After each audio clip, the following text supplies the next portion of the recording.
What would you think if I told you that your most powerful weapon in the modern theater of interpersonal warfare is not a sharp tongue, a witty retort, or a grand manifesto of your grievances, but a simple, cold, and absolute nothing?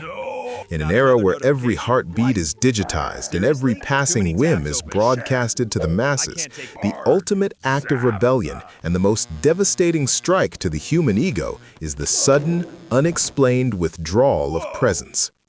You have seen the frantic dance of the discarded, the digital wailing of those left in the void, and you have wondered why a mere lack of a text message can cause a psychological meltdown comparable to a structural collapse. It is because you have stumbled upon the most ancient of Machiavellian truths. The void is not empty, it is a mirror. When you stop speaking, the other person is forced to listen to the deafening roar of their own insecurities. Imagine the subject of our study, a creature of habit and validation, scrolling through a screen with the frantic energy of a lab rat pressing a lever for a pellet that will never come. They are trapped in the Zeigarnik Effect, a psychological quirk where the human brain prioritizes unfinished tasks and unresolved narratives over completed ones. By providing no closure, you have turned yourself into an infinite loop in their prefrontal cortex. You are the book with the last 10 pages ripped out, the song that ends on a dissonant chord, the movie that cuts to black just as the killer reveals his face. You have denied them the one thing the human ego craves more than love, a conclusion. In the absence of your voice, they will invent 1,000 voices to fill the silence. And because the human mind is a factory of neuroses, those voices will rarely be kind. They will wonder if they were too much, or not enough, or if you have found someone who is everything they are not. You haven't just left the room, you have occupied the very center of their consciousness by becoming a ghost. You must understand that power in any dynamic flows toward the person who cares the least, or at least appears to. This is the core of the Machiavellian stance. By ghosting, you are not merely being rude, you are conducting a masterclass in emotional austerity. You are the central bank of your own attention, and you have just initiated a total market crash. Look at them, staring at those 3 little bouncing dots that never appear, waiting for the blue check marks to turn into a bridge back to reality. But the bridge is gone. You have burned it, not with fire, but with ice. While they are spiraling into a vortex of what-ifs and how-dares, you are practicing a perverted form of Stoicism. Seneca spoke of the necessity of withdrawing into oneself, of finding a fortress within the mind that no external storm could breach. You have simply taken that fortress and moved it to a location they no longer find on a map. The beauty of this digital execution is its absolute efficiency. Why waste hours in the exhausting circular logic of a breakup talk? Why endure the pathetic "we need to talk" sessions where words are used as dull knives to prune a dead hedge? You are a creature of purpose, a practitioner of the monk mode philosophy, and your energy is a finite resource. To explain yourself is to give them a piece of your power. To justify your exit is to admit that they have a right to hold you accountable. But you are a sovereign state of one. When you ghost, you are declaring that your reasons are your own, and that the other person is no longer a high enough stakeholder to merit a briefing. It is the ultimate no comment in the press conference of your life. Stop for a moment and observe the sheer satirical comedy of the situation. The more they reach out, the more they diminish themselves. Each follow-up text, each "I just think it's funny how" message is another brick they add to the monument of their own desperation.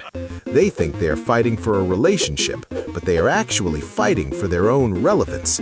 They are screaming at a wall, hoping the wall will apologize for being solid. You are the wall. You are the silence of the Sphinx. You are the blank space in their contact list that carries more weight than all their other friends combined.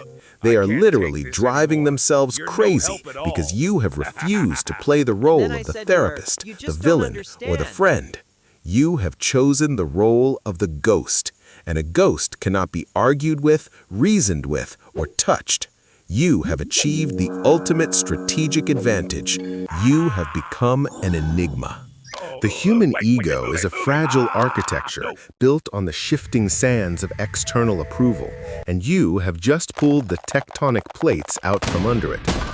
In the high-stakes casino of modern dating and social interaction, attention is the only currency that matters, and by ghosting, you have declared immediate bankruptcy on their behalf.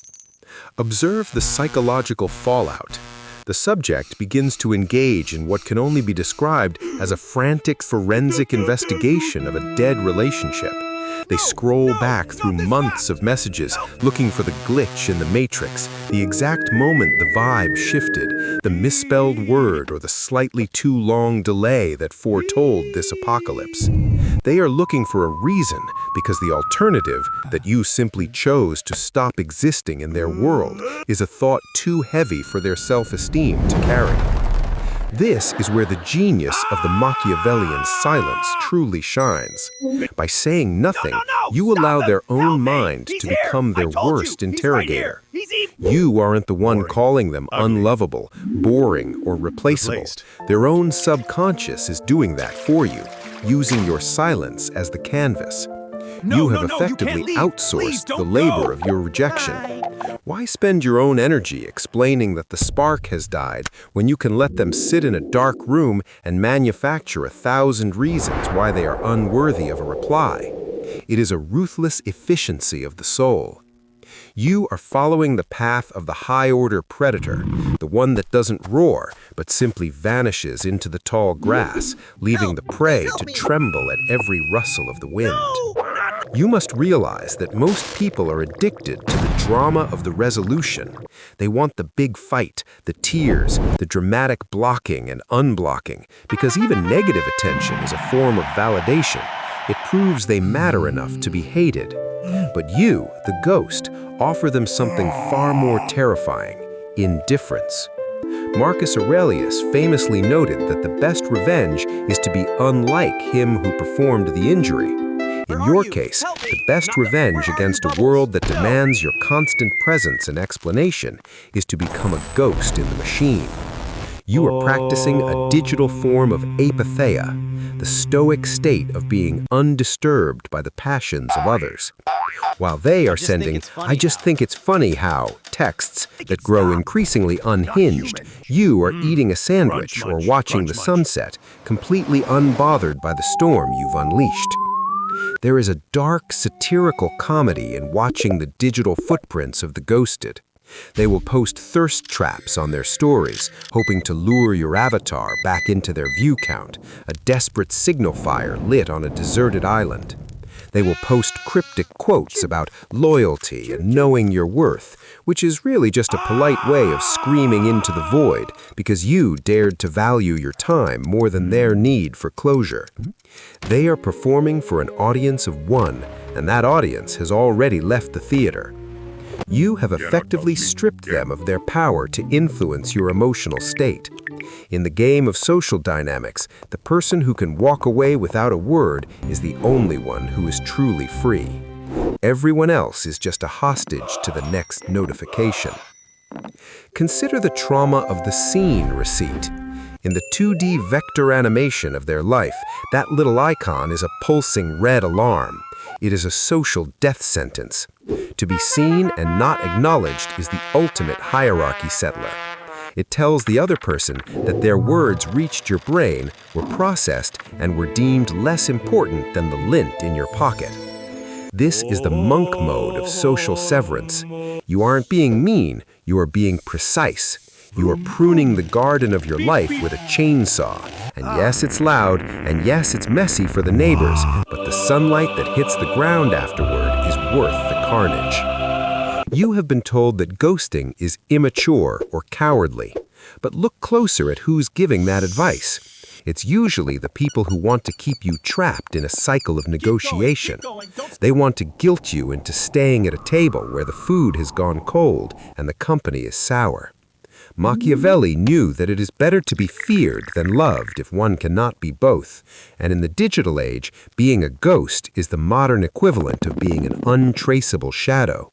It creates a legend, it creates an aura of mystery and danger. People don't tell stories about the guy who gave a polite 3-paragraph explanation of why he was leaving. They tell stories about the one who went to buy a pack of cigarettes and never came back. They tell stories about the ghost. Do you see the empowerment in this?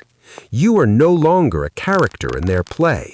You have stepped off the stage, taken off the costume, and walked out of the theater while they are still mid-monologue. You have reclaimed the most precious asset you possess, your mystery. When you ghost, you are not just leaving a person, you are leaving a version of yourself that was tied to them.